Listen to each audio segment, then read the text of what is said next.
E o coordenador-geral do museu, Carlos Reis, está online com a gente para comentar esse episódio. E aí, Carlos, boa tarde, obrigado por atender a gente. Boa tarde a todos. Um abraço para quem está acompanhando aqui agora. Só vou pedir aqui, pessoal, Carlos, eu não estou conseguindo te ouvir. Não sei se é um problema aí com você ou com a gente aqui. Eles já vão... Ah, tá. Eles vão botar aqui para mim. Pode falar de novo só para testar? Boa tarde a todos. Eu ainda estou te ouvindo bem baixinho, mas eu acho que dá para a gente prosseguir. Vamos continuar. Carlos, eu queria primeiro que você explicasse para a gente a história dessas poltronas. Bom, para contar a história dessas poltronas, espero que vocês estejam me ouvindo bem, a gente precisa contar a história de quem projetou, né? E ela saiu da cabeça de um homem chamado Jorge Zalzupin, que a gente viu a foto ali há pouco, que nasceu em Varsóvia, na Polônia, em 1922, numa família judia bem integrada ali na sociedade polonesa. Ele era adolescente, ele tinha 17 anos quando começou a Segunda Guerra Mundial. Ele perdeu a mãe, foi preso, foi deportado para um campo de concentração nazista, e foi quando a família decidiu fugir da Polônia antes que outras pessoas pudessem ser deportadas. E aí, de carro, eles atravessaram a fronteira com a Romênia. Eles acabaram sobrevivendo ao genocídio na Romênia, esconderam o fato de serem judeus com documentos falsos, e foi lá que o Jorge também estudou arquitetura. No pós-guerra, ele foi trabalhar na França, ele ajudou na reconstrução de cidades na França e também conheceu a obra do Oscar Niemeyer, até que ele decidiu vir para o Brasil e migrou para cá no finalzinho dos anos 40. E tem uma história interessante, que ele chega ao Brasil de navio, obviamente, com uma moto que ele trouxe da França, com o diploma de arquiteto, com a passagem de volta e com uma revista, um exemplar de uma revista que falava sobre a arquitetura brasileira.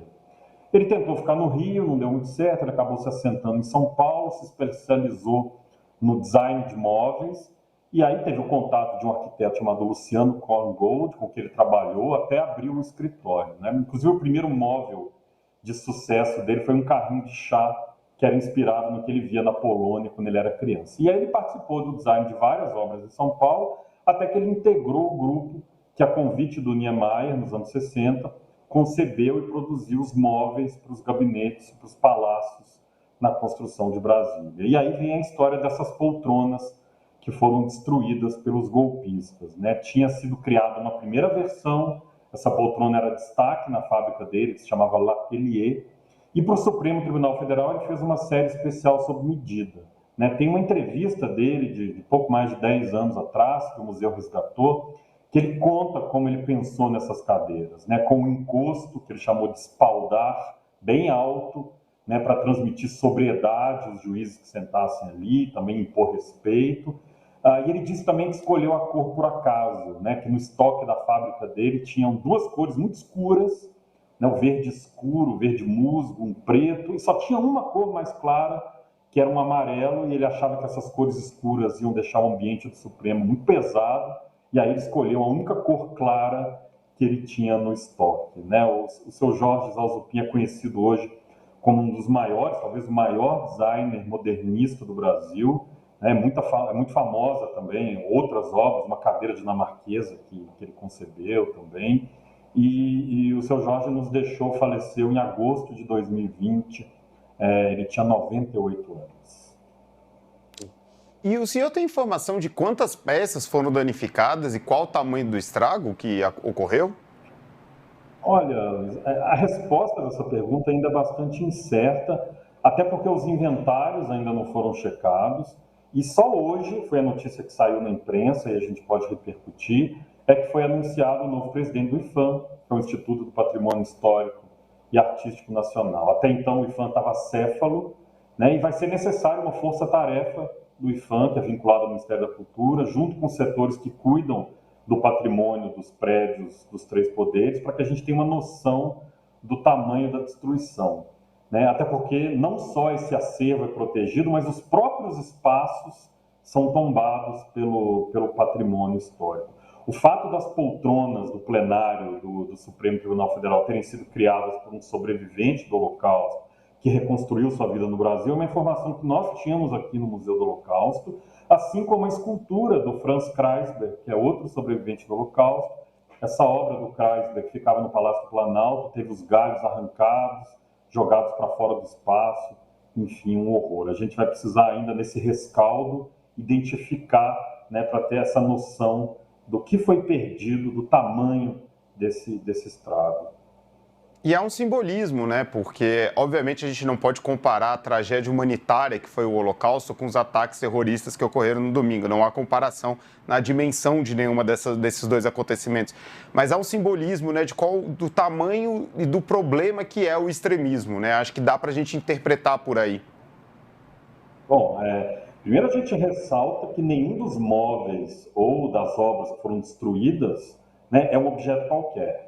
Né? Nosso patrimônio ele é carregado de história, de simbolismos. Cada peça, cada escultura, cada obra de arte ajuda a compreender a sociedade, né? A construir nossa identidade nacional, né? Fazer as gerações conhecerem suas trajetórias a partir desse patrimônio é, ao meu ver, imprescindível para a gente evoluir como sociedade. Né? A questão foi, quando a gente observou, quando a gente viu as obras de sobreviventes do Holocausto, completamente avariadas por um atentado terrorista, de ideias fascistas, né, a gente sente, eu sinto mais do que um desgosto, na verdade, né, porque, como eu já disse, é tristemente simbólico, né, já que não se trata só de danos materiais. Nesse caso, o simbolismo está justamente no fato da gente se remeter a dois jovens judeus poloneses que conseguiram escapar da violência, do ódio, a duras penas, ao contrário de parte das suas próprias famílias, se estabeleceram no Brasil e, anos depois, parte de suas obras, infelizmente, não conseguiram. Né? Eles sobreviveram à barbárie e essas obras deles não. Né? É uma triste ironia do destino. Por isso, né, o Museu do Holocausto se sente violentado, eu me sinto violentado, não apenas como brasileiro, não apenas porque eu também tive avós sobreviventes do Holocausto, que foram acolhidos aqui no Brasil, mas por quem valoriza e entende a importância da construção da memória desse genocídio aqui no Brasil. Eu acho que tem grandes mensagens por trás de toda essa angústia, que ultrapassa o desrespeito, o descaso desses terroristas quanto ao nosso patrimônio e também quanto às vítimas do Holocausto, né, seus filhos, seus netos, seus bisnetos. Eu acho que a principal mensagem é a necessidade não só de um alerta permanente, que faz parte da missão do museu, mas também de ações, iniciativas constantes em defesa da democracia, para fortalecer os direitos humanos, para criar uma educação tolerante, inclusiva e tudo mais. Eu acho que, além da justiça que a gente espera que haja, que essas pessoas paguem por esses crimes, nós participamos também dessa missão de educar. Todo museu participa dessa missão, né, de mostrar a importância de preservar o patrimônio histórico. Perfeito, Carlos. Muito obrigado por falar com a gente. Carlos Reis, coordenador geral do Museu do Holocausto. Até uma próxima oportunidade, Carlos. Obrigado.